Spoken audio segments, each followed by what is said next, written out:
eh, Pak Ali dan juga Bu Tia.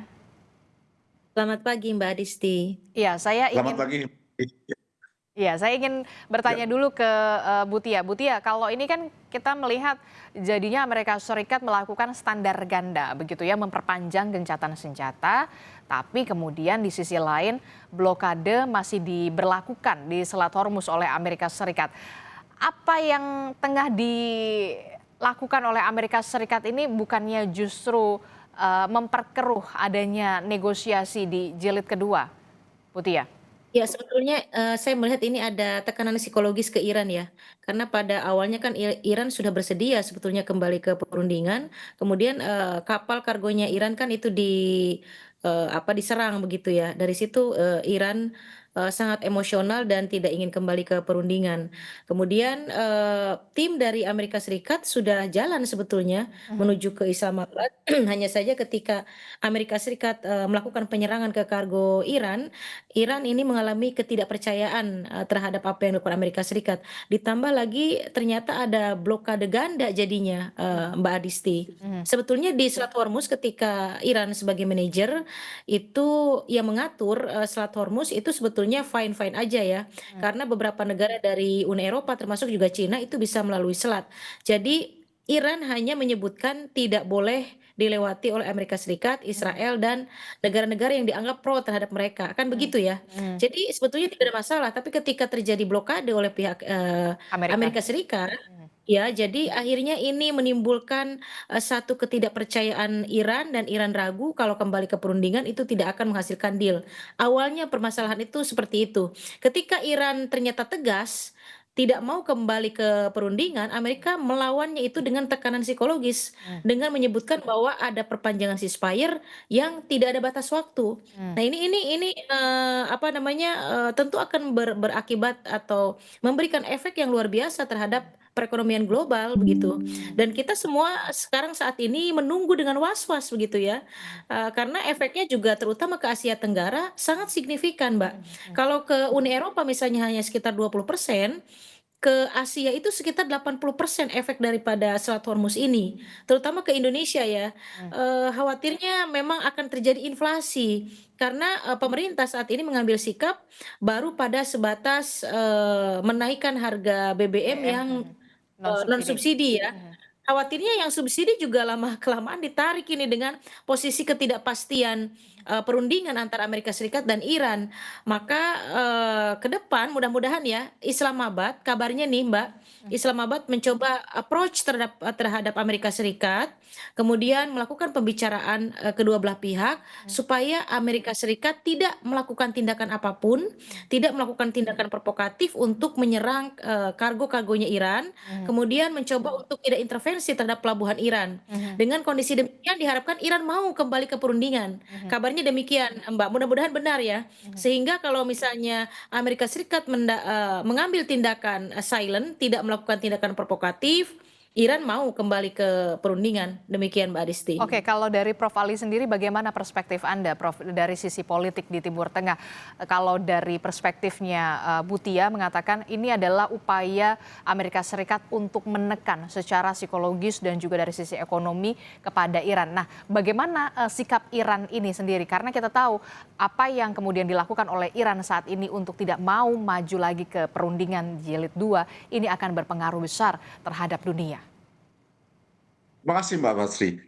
Benar apa yang disampaikan oleh Mbak Tia tadi, yakni bahwa hilangnya trust dari kedua belah pihak, terutama pada sisi Iran, saya kira menjadi semacam blok sendiri, satu mental block tersendiri untuk maju lagi ke perundingan Mhm. entah yang keberapa. Jadi sebagaimana kita bisa prediksi bahwa perundingan yang awal itu, yang jeda atau katakanlah gencatan senjata selama 2 minggu itu sebenarnya sudah bisa diprediksi akan gagal.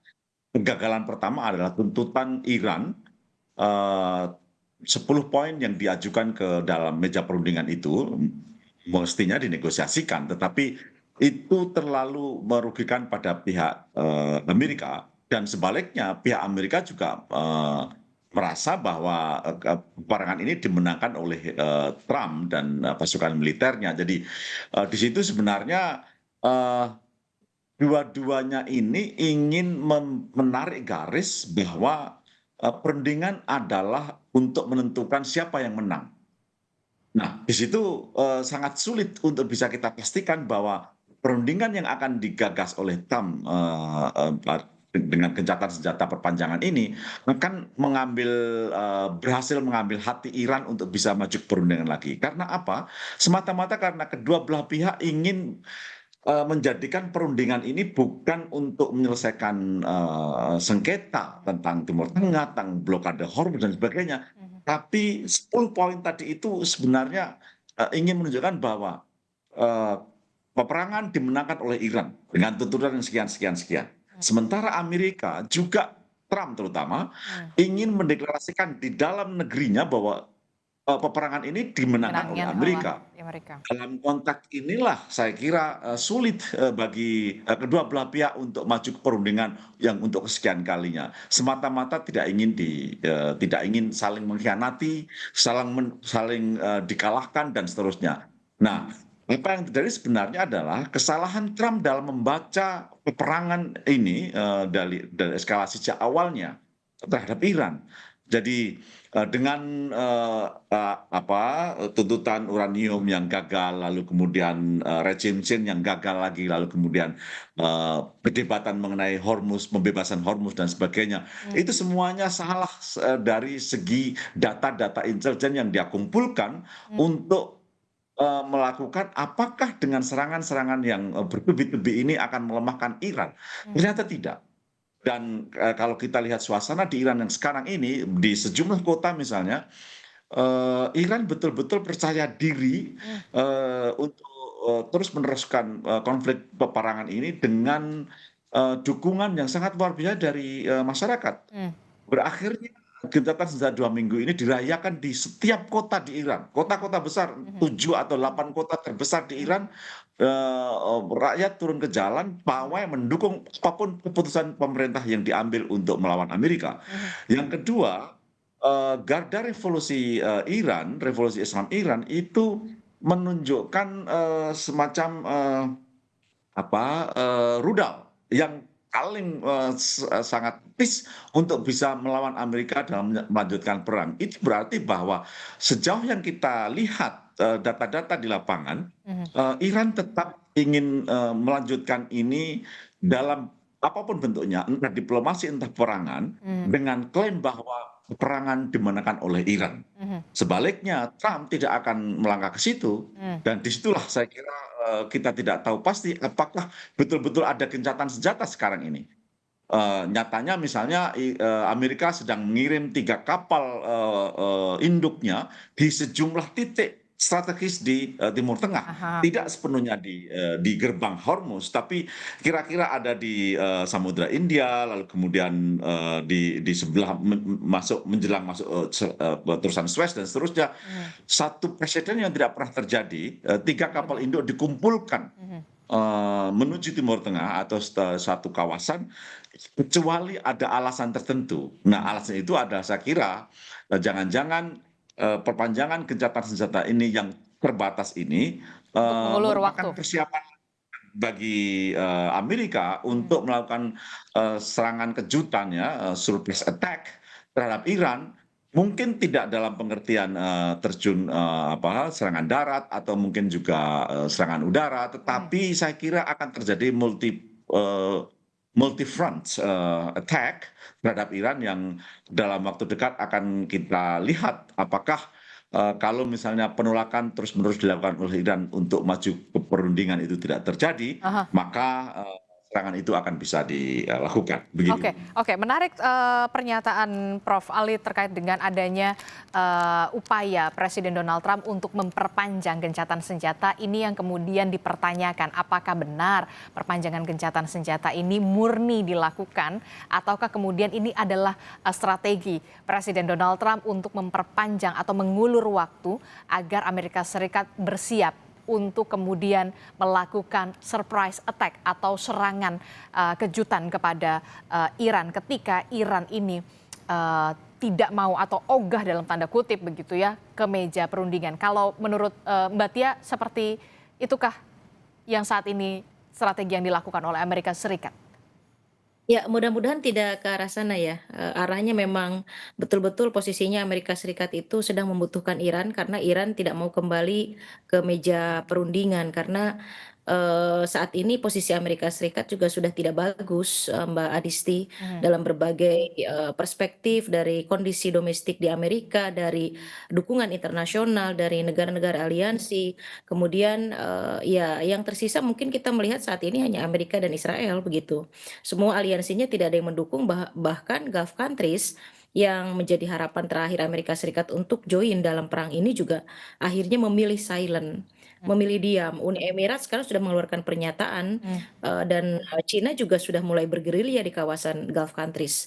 Artinya memang ada perubahan sikap juga dari Gulf countries ini Mhm. ketika Cina masuk ke dalam area kawasan begitu ya, ke dalam area Gulf countries, statement-statement dari beberapa pimpinan negara Teluk itu mulai berubah. Mhm. Yang awalnya cukup mendukung Amerika Serikat, saat ini mereka memilih diam, bahkan ada beberapa yang menyatakan bahwa harus diakhiri segera Mhm. begitu. Mhm. Artinya memang sudah tidak ada pilihan untuk Amerika Serikat. Mhm. Ketika Iran tidak mau kembali ke meja perundingan, Mhm. maka tekanan yang dilakukan adalah dengan menyatakan ceasefire yang tidak ada batas waktu.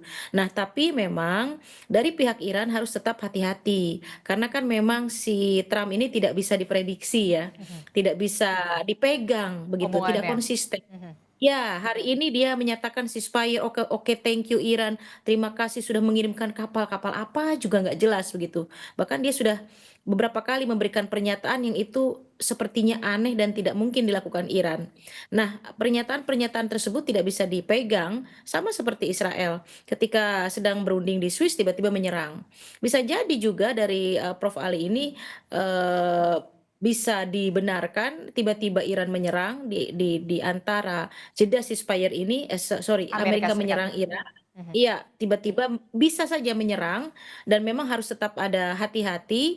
Hanya saja saya melihatnya mudah-mudahan ini ya, tidak ke arah sana dan Pakistan tetap melakukan approach terhadap Amerika Serikat untuk tidak melakukan tindakan apapun. Mhm. Jadi si Pakistan ini di tengah-tengah dia bicara dengan Amerika untuk tidak melakukan serangan terhadap kapal Iran, Mhm. tidak melakukan tindakan provokatif dan dia juga bicara dengan Iran supaya kembali ke supaya kembali ke perundingan, kemudian memastikan Iran supaya percaya terhadap perundingan ini bahwa Amerika tidak akan melakukan tindakan provokatif. Mhm. Jika lobby Pakistan ini berhasil, maka perundingan round 2 ini bisa terlaksana sebetulnya. Mhm. Tapi jika Amerika kembali melakukan tindakan provokatif di Hormuz, Iran akan semakin keras. Karena mendekati Iran itu tidak bisa dengan cara yang dilakukan oleh Trump saat ini. Mhm. Misalnya tiba-tiba menyerang, menekan Mhm. secara psikologis, kemudian mempressure, kalau tidak saya mau ini, kalau tidak tidak bisa. Ah. Iran itu memang harus dilakukan approach yang sangat lembut begitu ya, dan justru harus memberikan pernyataan-pernyataan yang memang membuat Iran percaya.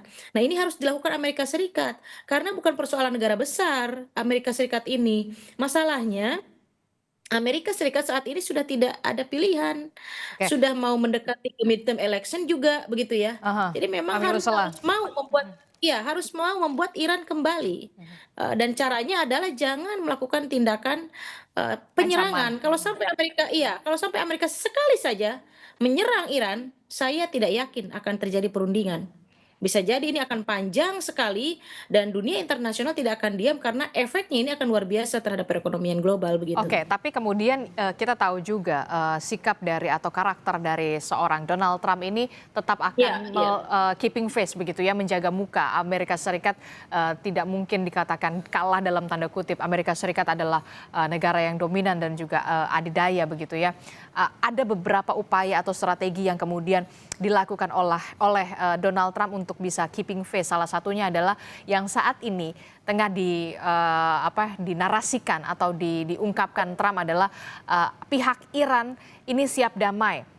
Di satu sisi kemudian bahkan di satu sisi ada pihak yang ingin damai gitu ya dari Iran, tapi di satu sisi ada sikap Iran yang ingin tetap berperang.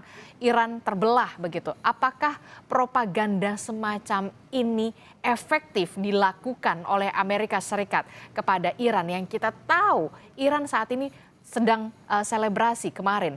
Bagaimana Prof. Ali melihat ini? Iya, terima kasih Mbak Tia untuk mengingatkan bahwa sebenarnya memang eh, harapan kita semua tentu saja adalah bahwa jalan damai dan perundingan menjadi satu alternatif yang memungkinkan untuk bisa dicapai dalam konteks meredam konflik Timur Tengah sekarang ini. Nah, sehingga apa yang menjadi menjadi dasar dari sikap Iran selama ini adalah bahwa saat ini Iran menjadi pengendali utama dalam asymmetric war. Artinya konflik asimetris yang terjadi antara Iran dan Amerika itu berhasil dimainkan sedemikian rupa, bukan dengan peperangan, tapi dengan cara satu menarik ulur waktu, lalu kemudian perlawanan yang terlihat dan seterusnya, lalu menghasilkan tekanan internasional, tekanan dalam negeri Trump. Jujur pada dasarnya aspek inilah yang sekarang ini dimanfaatkan oleh Iran untuk melakukan tekanan terhadap Amerika bahwa perundingan kalau memang Anda inginkan harus didasarkan pada keinginan menjadikan kita ini dalam posisi yang seimbang, bahwa Anda melakukan kejahatan dan kita bertahan dan kita menang. Nah, di situ sebenarnya ada level kompromi juga sebenarnya bagi Iran di dalam harus kita akui ada kelompok-kelompok dalam pengambil kebijakan pertahanan di Iran yang memang sangat radikal, termasuk di dalamnya adalah Garda Revolusi Islam Iran. Tetapi ada level juga yang sebenarnya lebih kompromis, yang itu bisa kita lihat misalnya kelompok-kelompok para ulama, lalu kemudian juga pengambil kebijakan sipil, termasuk menteri luar negerinya. Jadi ada level keinginan untuk kompromi. Misalnya saja ya, kita lihat bagaimana Pakistan mempelopori mediasi, mendorong perundingan dan berhasil membawa Iran untuk mau berunding mengajukan 10 proposal. 10 proposal itu sendiri sebagai satu tuntutan ekstrim karena itu pasti menunjukkan kekalahan Amerika, menampilkan Amerika pada pihak yang kalah. Nah, tapi bahwa dia mengajukan proposal pun ada celah itu untuk bisa dipakai sebagai panggilan atau undangan Iran untuk maju perundingan. Nah, tapi ketika proposal tadi diajukan lalu kemudian wapresnya meninggalkan Pakistan tanpa ada pesan apa, Iran juga makin lama semakin menunjukkan bahwa kita berada dalam posisi yang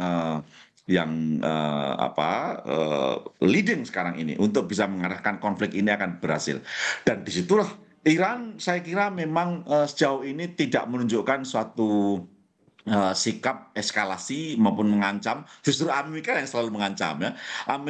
Iran tidak pernah mengancam, tapi dia mengajukan syarat-syarat untuk bisa dipakai sebagai landasan perundingan tadi itu. Salah satu syaratnya misalnya sekarang ini ada tawaran perpanjangan gencatan senjata tak terbatas oleh Trump. Tetapi sikap Amerika yang terus-menerus memblokade Selat Hormuz yang menjadi urat nadi ekonomi Iran menjadi poin yang saya kira harus diperbincangkan secara serius.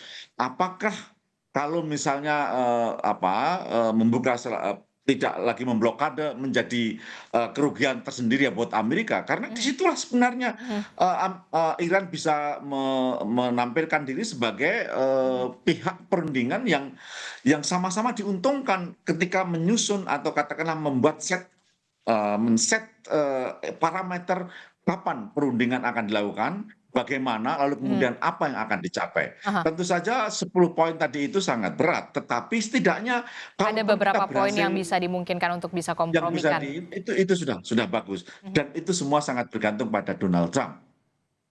untuk bisa menyikapinya itu. Nah, bahasa-bahasa yang dilakukan oleh Donald Trump selama ini tidak menunjukkan niat baik itu. Mungkin mereka sedang mencari apa yang oleh Mbak Tia tadi digambarkan sebagai menyelamatkan muka Trump dalam politik dalam negeri, dalam dunia internasional, untuk tidak dianggap sebagai pahlawan. Tapi saya kira penting untuk menyinggung misalnya adalah dalam perundingan selanjutnya, apakah kita perlu menghitung atau memperhitungkan peran yang sama terhadap negara-negara Teluk yang justru menjadi basis mengapa perang ini berjalan? Katakanlah negara-negara semacam Oman Oman. yang langsung berbatasan dengan Selat Hormuz, lalu kemudian Qatar, lalu kemudian Saudi Arabia yang dirugikan karena berbagai persoalan yang menimpa Amerika. Dalam konteks itulah perundingan-perundingan regional saya kira akan jauh lebih bermanfaat untuk bisa menjadikan Timur Tengah mengalami stabilitas politik di masa depan secara permanen. Kita Oke. harus sepakat bahwa saat ini negara-negara Dewan Teluk betul-betul menginginkan Timur Tengah menjadi hub internasional untuk investasi misalnya, transit internasional, keinginan untuk melakukan reformasi politik, demokratisasi di Saudi Arabia, lalu kemudian Qatar dan juga sejumlah Oman. negara-negara kesultanan, semuanya menjadikan Timur Tengah sebagai lahan yang menjadi contoh bagaimana perdamaian yang semula betul-betul selalu bersifat rentan karena gangguan-gangguan dari Israel, Amerika, dan seterusnya, kepentingan minyak itu menjadi landasan untuk wujudnya perdamaian secara permanen Oke. dan stabilitas politik di Timur Tengah. Oke, tapi kemudian memungkinkankah atau mungkinkah, realistiskah perundingan regional di saat semacam ini bisa dilakukan, Mbak Tia, di negara tadi yang disebutkan ada Oman, kemudian juga ada Qatar, ada Uni Emirat Arab begitu. Realistiskah saat ini dilakukan perundingan secara regional melihat Iran dan juga Amerika Serikat ini belum tahu ujungnya kemana?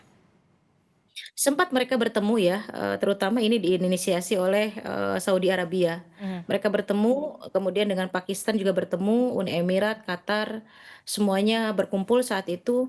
Hanya saja negara-negara Teluk ini bukan sedang membicarakan bagaimana untuk men-stop, perang, tapi Nanti. mereka mencari cara supaya suplai daripada negara mereka tetap aman.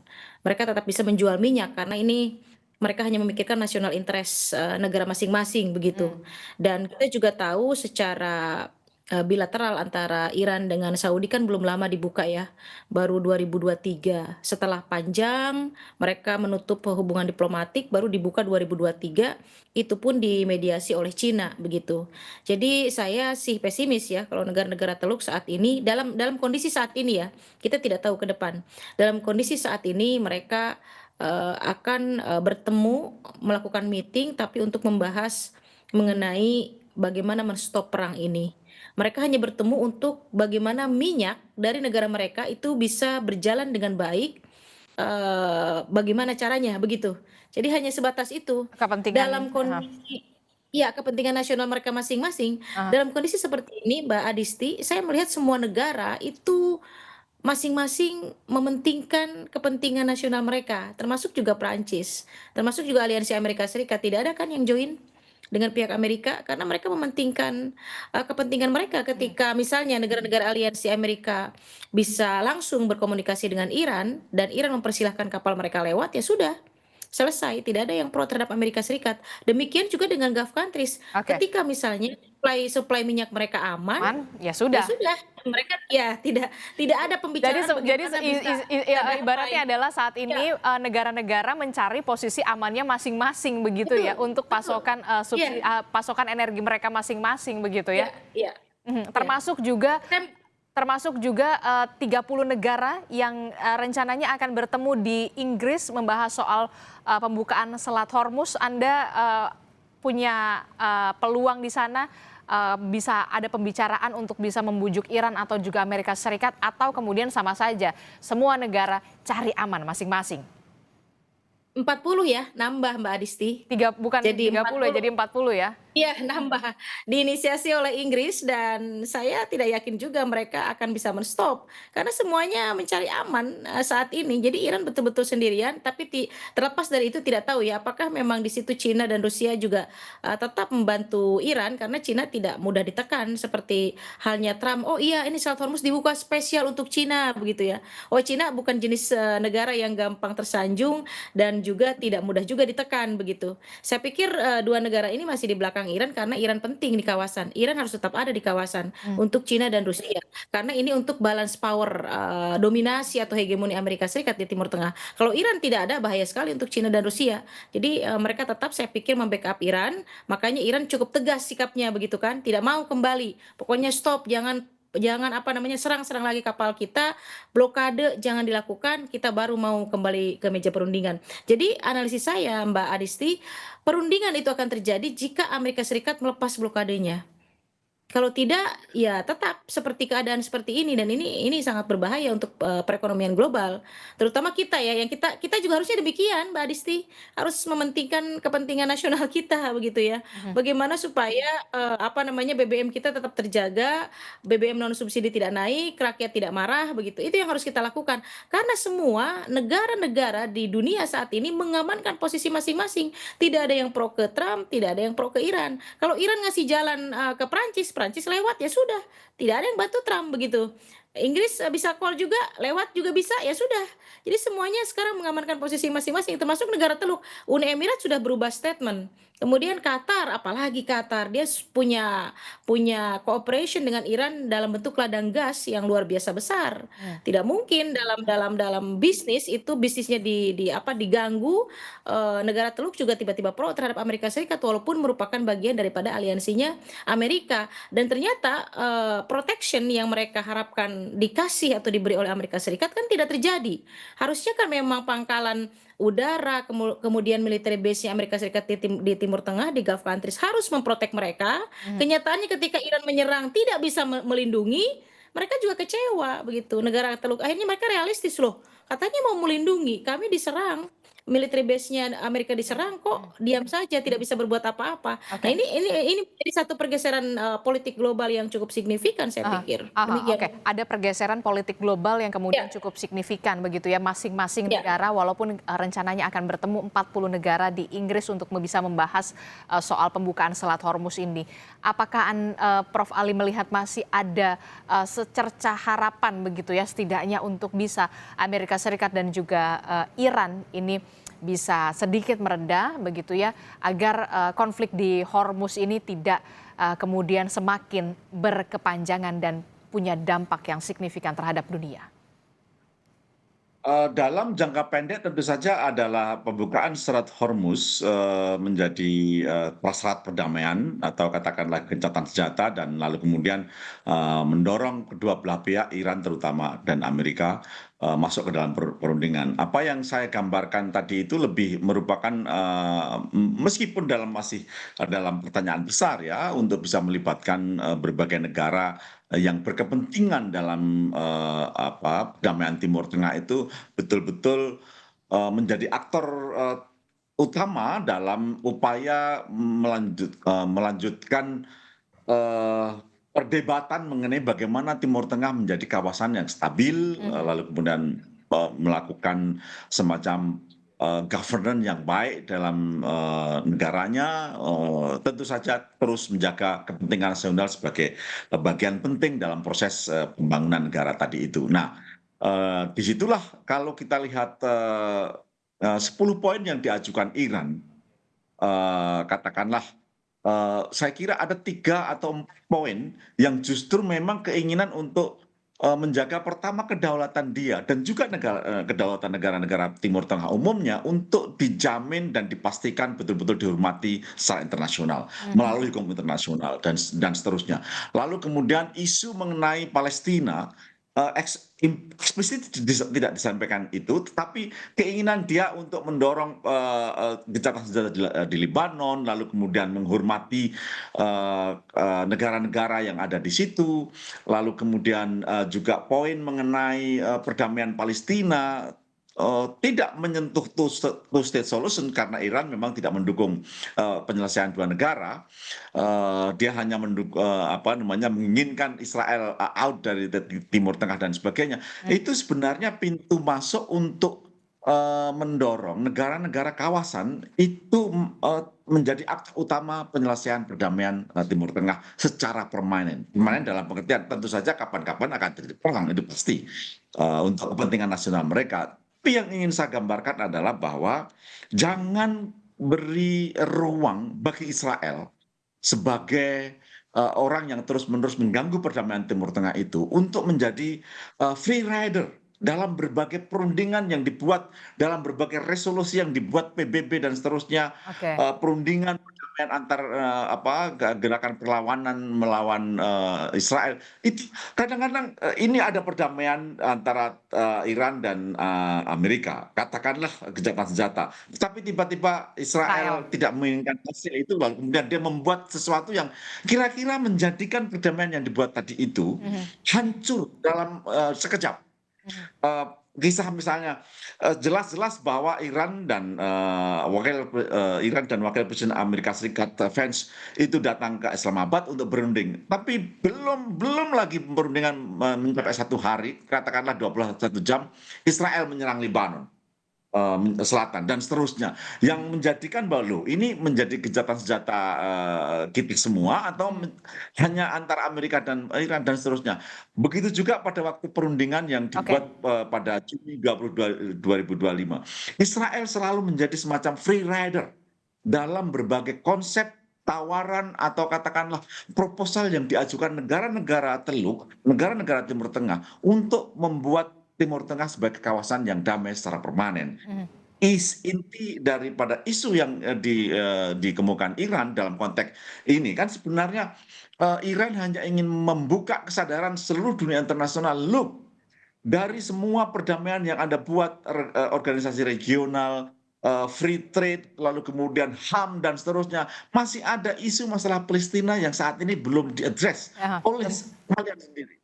Itu yang saya kira asymmetric war yang saat ini dilakukan Iran Mhm, bukan tanpa tujuan. mhm. Tujuannya tentu saja Oke. adalah memenangkan perang di lapangan. Tapi di semua itu adalah ya membuka kesadaran kita semua negara-negara internasional yang terlalu masuk dalam comfort zone adanya perdamaian di Timur Tengah, di dunia lain saat ini ternyata masih ada pelanggaran HAM di cleansing oleh Israel pada Palestina, ada serangan yang tidak terduga di Lebanon Selatan. Terus yang saya kira Mhm. Israel menjadi problem Aha. dari semua aspek tentang perundingan yang saat ini diajukan oleh Amerika dan Iran. Mhm. Nah, kita semua tentu saja jangka pendek ini kita adalah menyelesaikan konflik Timur Tengah dengan cara perundingan, lalu kemudian ekonomi global terselamatkan dalam jangka pendek, lalu kemudian negara-negara yang berkepentingan termasuk Uni Eropa, Timur Tengah, Asia Tenggara juga terselamatkan dari krisis ekonomi yang ada di depan mata Oke. seandainya Amerika tidak membuka Selat Hormuz. Tapi dalam semua itu paket mengenai 10 proposal yang disampaikan Iran semestinya juga harus menjadi perhatian seluruh negara di dunia Negara-negara. internasional, Mhm, mhm, khususnya institusi-institusi semacam PBB, mhm, Liga Arab, lalu mhm. kemudian Gulf Council, mungkin ASEAN juga, Indonesia termasuk, keinginan kita untuk mengadres kembali isu yang selama ini mati suri, Belum yakni terselesaikan. perdamaian Palestina. Belum Ya. terselesaikan adalah soal Palestina. Singkat saja, Mbak Tia, kalau menurut Anda 3 poin yang bisa dilakukan saat ini begitu ya, secara jangka pendek, 3 poin apa saja Mbak Tia? Singkat saja. Masih di mute, maaf Mbak Tia, masih di mute. Silakan. Baik. 1, Amerika Serikat diam, tidak boleh melakukan tindakan apapun, tidak boleh melakukan serangan apapun di area Selat Hormuz. Jika Amerika Serikat melakukan tindakan itu, maka Iran semakin tidak mau kembali ke perundingan. Kemudian yang kedua, harus dilepas blokade Amerika Serikat di Selat Hormuz. Kalau tidak, dikhawatirkan Iran akan menyerang beberapa kapal di Selat Hormuz. Yang saya tidak yakin Amerika Serikat bisa menangani ini karena itu adalah area teritori Iran. Jadi hanya pemiliknya yang bisa mengetahui bagaimana cara yang strategis untuk menyerang kapal-kapal Amerika Serikat yang turut memblokade Selat Hormuz. Kemudian yang ketiga, mudah-mudahan ini Amerika Serikat tidak gila melakukan tindakan yang misalnya membom itu tadi yang pernah dinyatakan oleh Trump. Jika sudah tersudut, khawatirnya atas provokasi Israel, apa yang dilakukan oleh Trump itu, apa yang dinyatakan oleh Trump itu menjadi terrealisasi, yaitu membom Iran atau menghancurkan beberapa infrastruktur, jembatan dan lain sebagainya yang merupakan bagian daripada sivil Iran. Nah, ini yang dikhawatirkan. Jadi yang harus dilakukan adalah satu, jangan melakukan tindakan apapun Amerika supaya Iran kembali. Yang kedua, lepas blokade.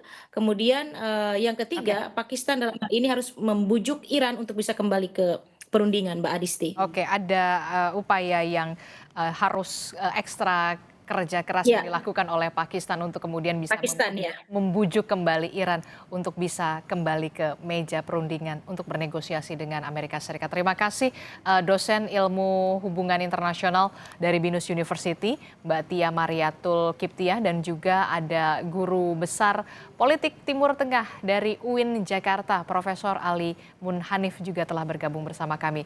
Sehat selalu Bapak Ibu, Assalamualaikum.